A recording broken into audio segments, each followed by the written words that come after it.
This is the Detroit Sports Podcast Network. Today's episode of the Doc and Jock Wrestling Podcast is brought to you by The Athletic. Premium coverage for passionate Detroit sports fans. Listeners of this podcast can save 30% off the first year of an annual subscription by going and visiting theathletic.com/DSP. Don't miss out. They got great in-depth features, writers covering all the major Detroit sports events. Check out theathletic.com/DSP. Subscribe and save 30% off. Oh my God!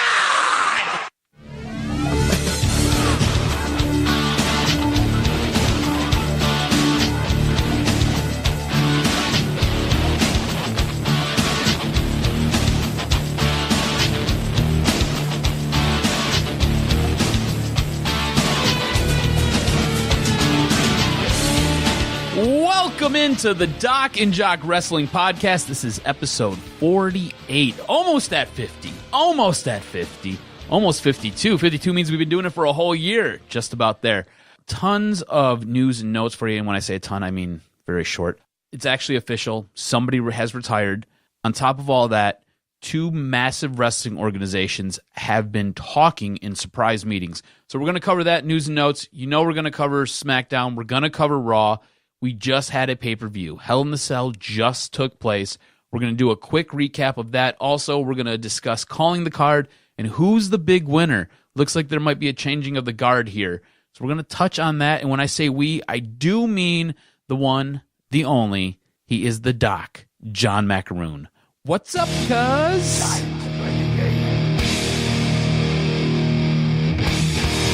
Time to play the game!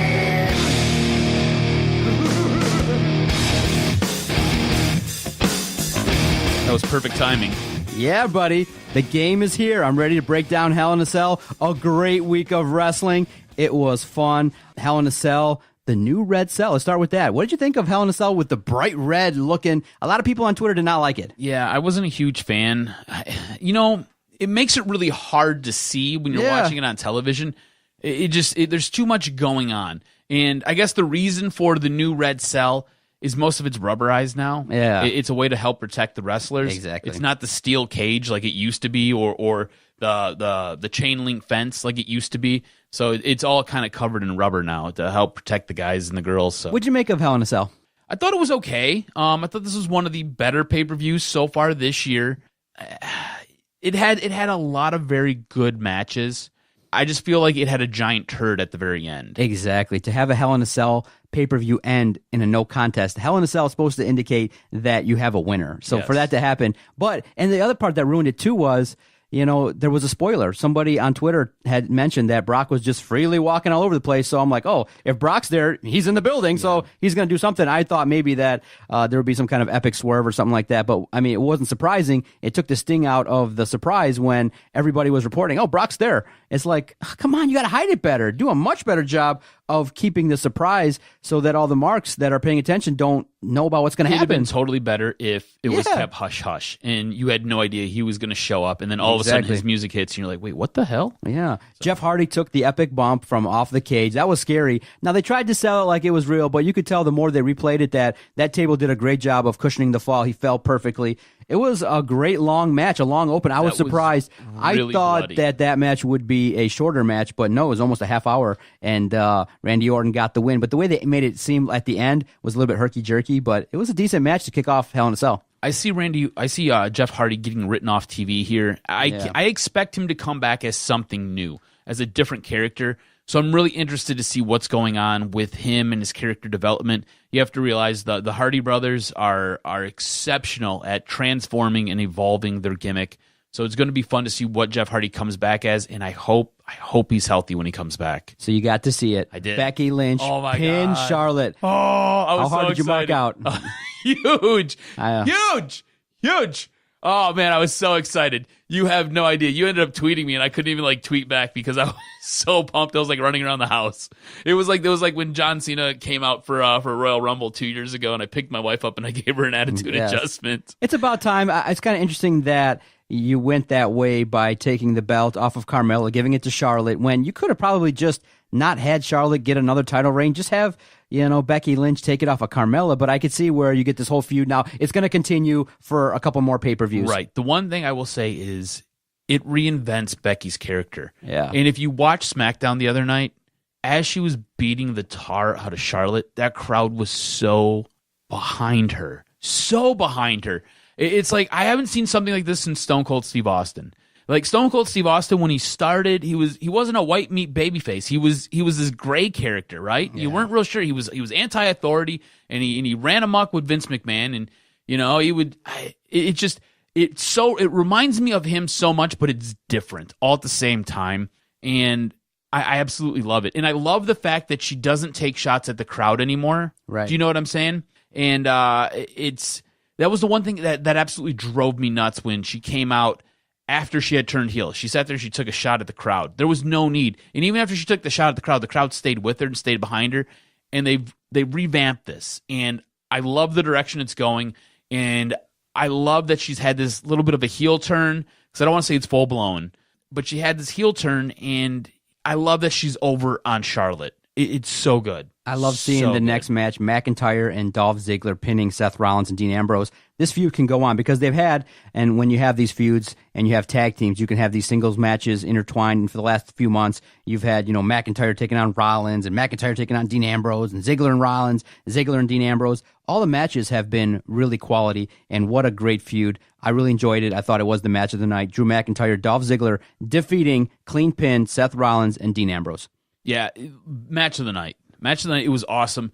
When these four guys get into the ring, it's always something special because they're all a master of the craft. They do different things exceptionally well, and they're supported by their teammate. So it's awesome. This was a great match. Loved it. Hands down, best match of the night. It was really, really good. Something that wasn't really good. Kind of weird, actually. AJ Styles pins Samoa Joe, but it happens while he's tapping out, yet he's able to retain the WWE Championship belt because the ref didn't see him tap out.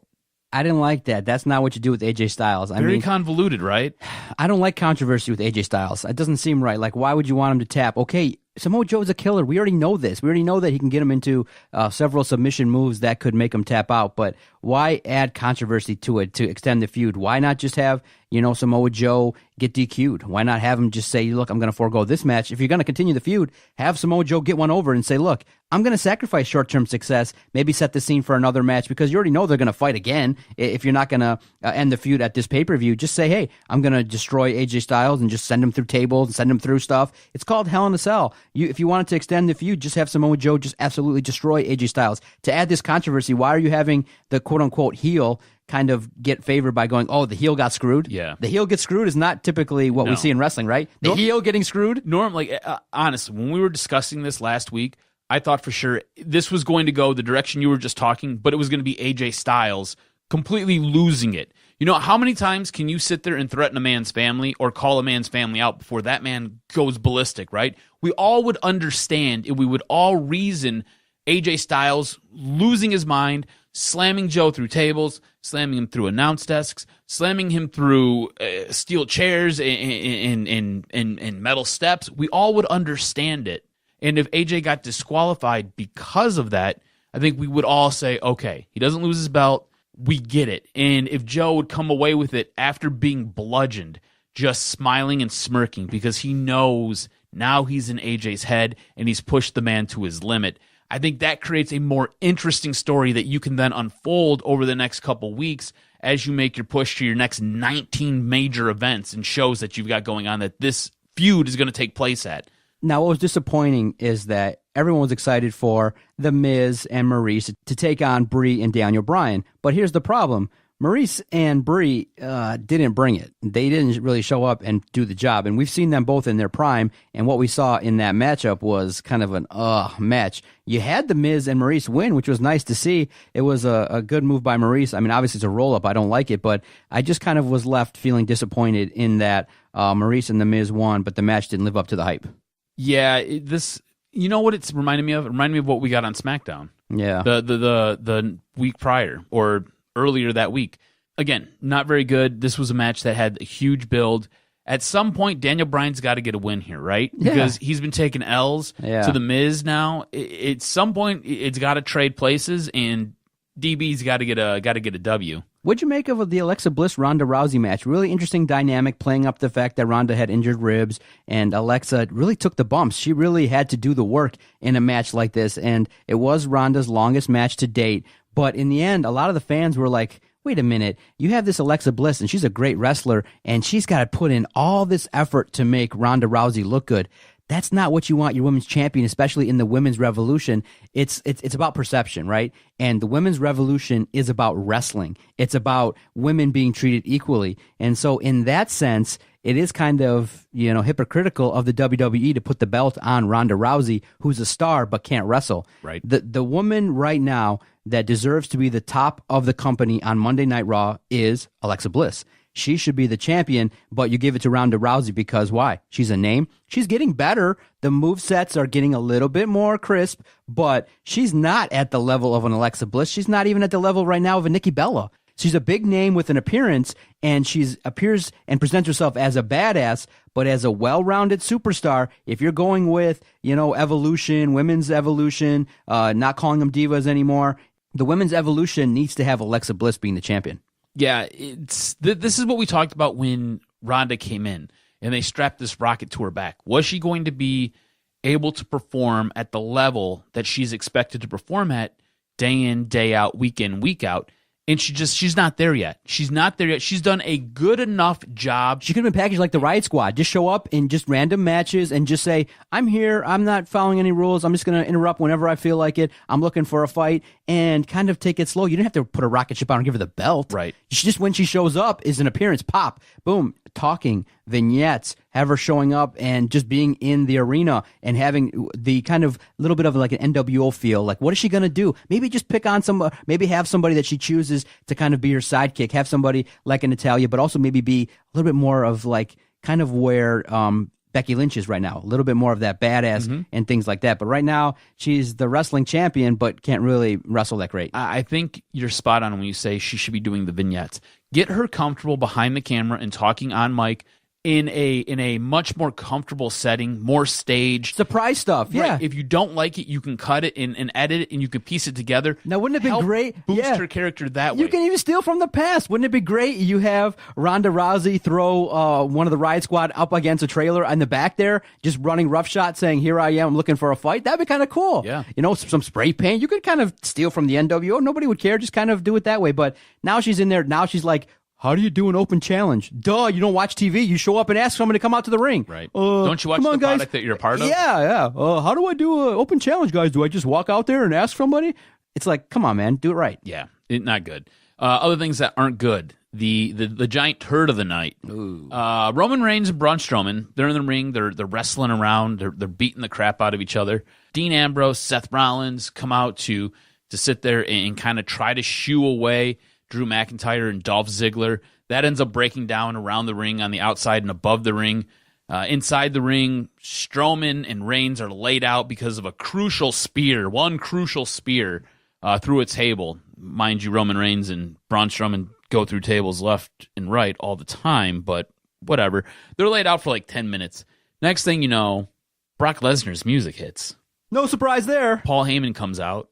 Lesnar comes out. They go down to the ring. Lesnar kicks down the door. The best part of the whole thing, he kicks down the door, then he uses the door as a ramp to walk up. That was cool. That was cool. But what made it better than what expected was the crowd was into it. The crowd liked seeing him there with the beard. They liked it. They popped. So it made it a little bit more like, oh my God, more surprising. So maybe a lot of people didn't know what was going to happen. But I liked the crowd's reaction to it. Yes. And then he starts hitting them with parts of the table that they went through. Yeah. And then lays them both out with really weak F5s. End scene, pay-per-view's done. And that's it. That's how your pay-per-view. This was a really good pay-per-view up until this point. Yeah. And this really helps curve the overall score for this pay-per-view. Took an A pay-per-view and made a B-. Yeah. Exactly. It really sucked. It sucked the entire life out of what we were expecting. On top of that, now Braun Strowman, legitimately, his cash-in attempt was ruined. Yeah. And it not cool, right? And Braun Strowman's a guy who I think we both could see the championship belt being on Maybe not right now, but in the future, he's a guy who should get a good, legitimate run. And I don't want to see the belt back on Brock. I understand what Brock Lesnar means to WWE. I understand what WWE means to Brock Lesnar's checkbook. I understand how this relationship works. Brock Lesnar to the WWE Universe, it's not needed. He doesn't need a belt on him. You can have him do different things and it'll be okay. He doesn't need to be the champion, doesn't need to be in that championship mix right now. Now, unfortunately, you have to have a show the next night because... Wait, hold on. Calling the card. You end up getting the victory. You got 4 out of 8. We both did horrible. 50% for me. We both did horrible on this pay-per-view. I got 3 out of 8, maybe 3.5 out of 8, depending on how we score the AJ Styles match. Yeah. Either way, I lose. So now you cut into my lead. Yes, sir. Which I now have the lead 7 to 5.5. So you're nipping at my heels.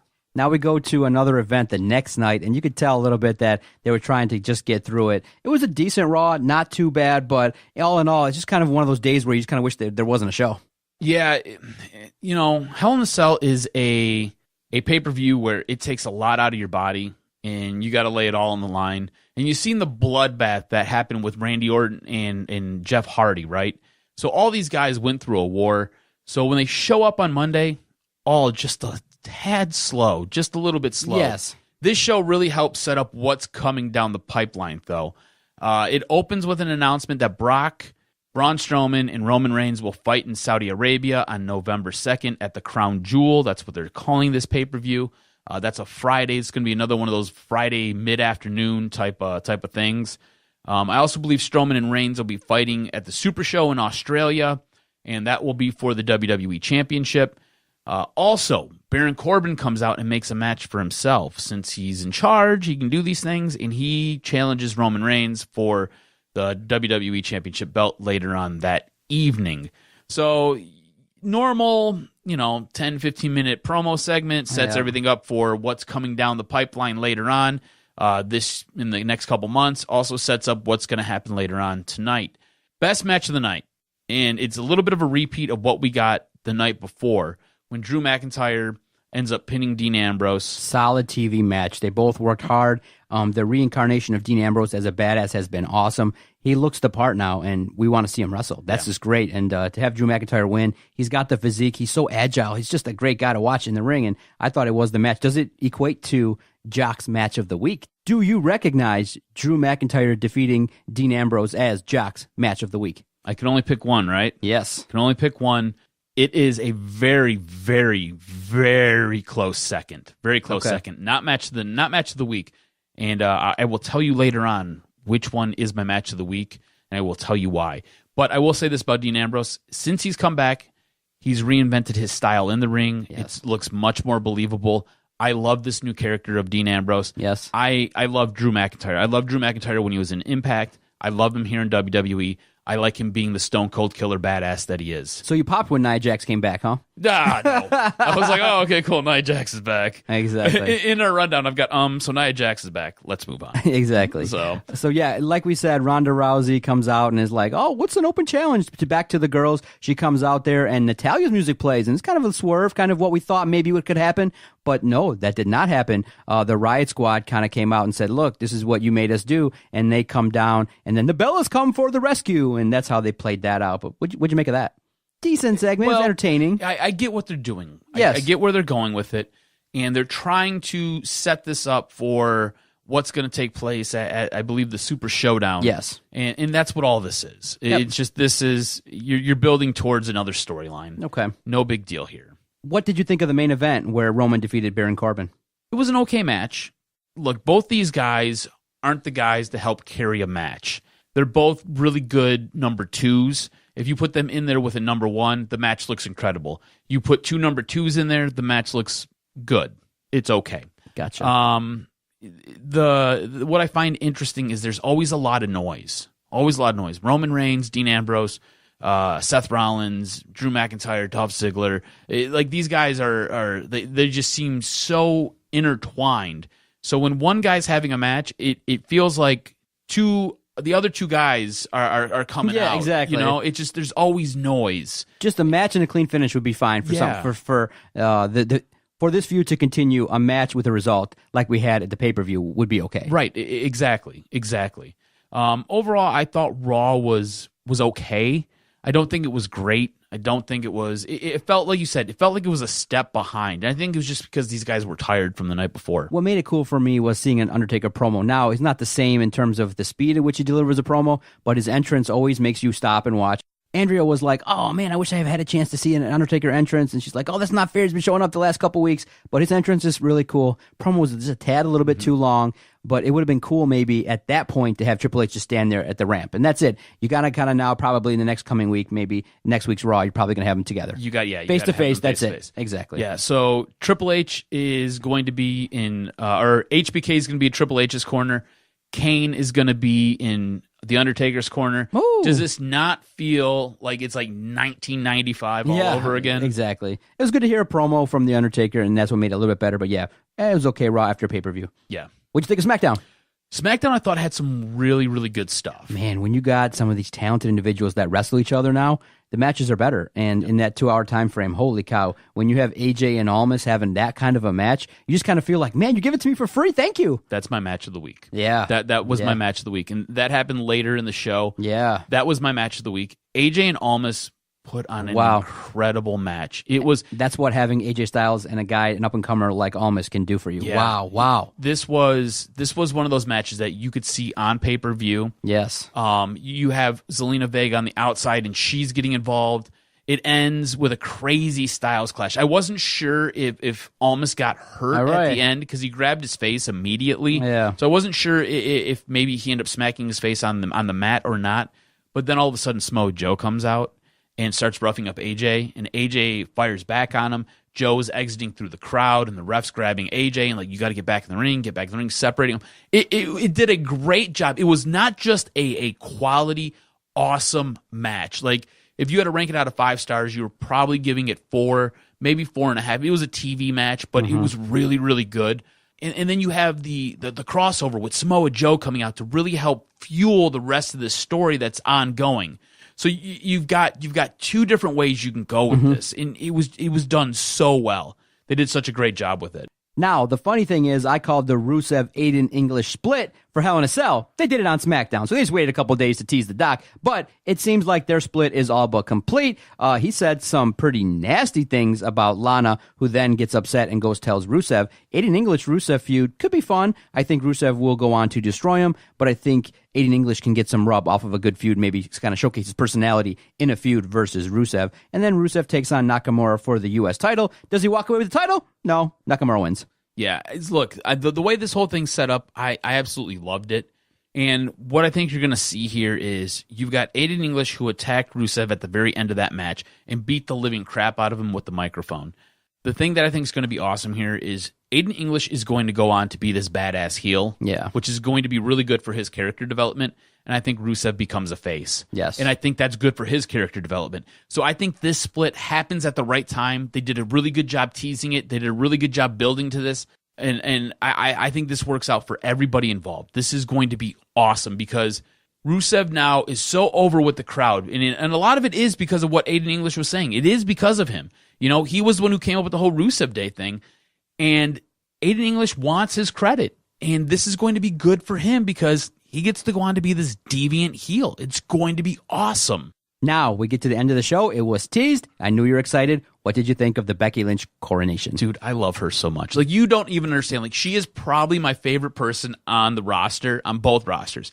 She is doing such a phenomenal job with this character and the way she's up there. She wants Charlotte to come down. She wants Charlotte to basically kiss her ass. She wants her to put the belt on her. She wants her to raise her hand. And Charlotte's just kind of going back and forth with her, And as Charlotte goes to walk out of the ring, she calls her a bitch again. And it's like nothing stings Charlotte more than being called a bitch. And it was so great. And you could see Charlotte getting ready to fire on her for a mile away. And Becky just takes it on the chin. And they tumble outside. And somebody gets thrown over a table. And somebody gets put in an armbar, and that somebody sure wasn't Becky Lynch.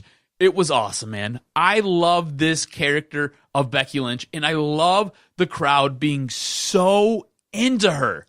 She's it. She's the white hot person right now. She is. And give her the room to grow, and let's see where these angles progress with some beatdowns. And the thing I love about it, I love her facial expressions when all of this is going on, because she's loving it. You can tell she's loving it, but she's so cocky with it. It's great. It's a rare opportunity. I can't put into words Yeah. how good she is right now. It's a rare opportunity when you unlock someone's talent where the crowd wants it, the talent is really behind it, the writing behind it is perfect, and now you got the person with the belt. So it's really a perfect combination of why you develop talent, which is, hey, when the time comes and we give you the go, when the crowd is behind it, it's absolutely perfect. And now the writing is finally matching up with what people want to see on SmackDown. Becky Lynch is the badass. She's the it girl on SmackDown. Ride it out, girl. You deserved it. Yeah, absolutely, man.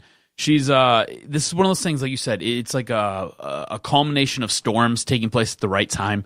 It's awesome. Yes. I love it. If you're not on the Becky Lynch train, you need to jump aboard. Choo choo. Let's go. So obviously, SmackDown Obviously. wins the week, continuing their long-term success over Raw. SmackDown's just a better show. Just dominating. Hit me with this week's pro wrestling news and notes. So Alexa Bliss has been pulled from her mixed match challenge. This is due to an arm injury that is caused by Ronda Rousey's armbar. Not sure if this is legit or if it's kayfabe. We're going to have to kind of pay attention and watch and see how this plays out. Again, like you said earlier, when their match at Hell in a Cell, Alexa Bliss was doing a lot of the selling here, and she was the one who was carrying most of this match. So going to be interesting to see what actually takes place here. Matt Hardy has made it official, and he has retired from wrestling. So his career is now done. 205 Live is being moved to Wednesdays before NXT on the WWE Network. Not really sure if it's going to be called 205 Live anymore, if it's just going to be 205 or what they're going to do with it, because obviously it's not going to be live. It's going to be pre-taped. Last week, WWE and Impact had a surprise meeting. It's unclear what this was about, but Vince was not in on the meeting. Rather, Hunter was handling everything for WWE, and Ed Nordholm and Scott D'Amore were representing Impact. So very, very interesting what's happening here. Can I add to your story, sir? Please, you have info? I have info. Please tell me. A character to be named later, a tease for future episodes. But the Doc has now retained the services of an advocate, somebody that will advocate for the Doc and give me info as well. So when I saw this on the rundown, I'm like, okay, this is very interesting, because I'm always of the opinion of, acquisition. If Impact was ever to be purchased by WWE, I would flip my shit, because that'd be great, because then you'd have the entire archive of AJ Styles. I could take a weekend and just watch his evolution with the former feuds with Christopher Daniels and Samoa Joe, arguably one of the best matches ever. Go back and watch that. It was AJ Styles versus Samoa Joe, Christopher Daniels in a triple threat match. It was awesome. Oh my God. It's arguably one of the best matches in Impact. So I said, okay, let me kind of do some research, dig around a little bit. And my advocate kind of filled me with some information. And one day maybe we will reveal who is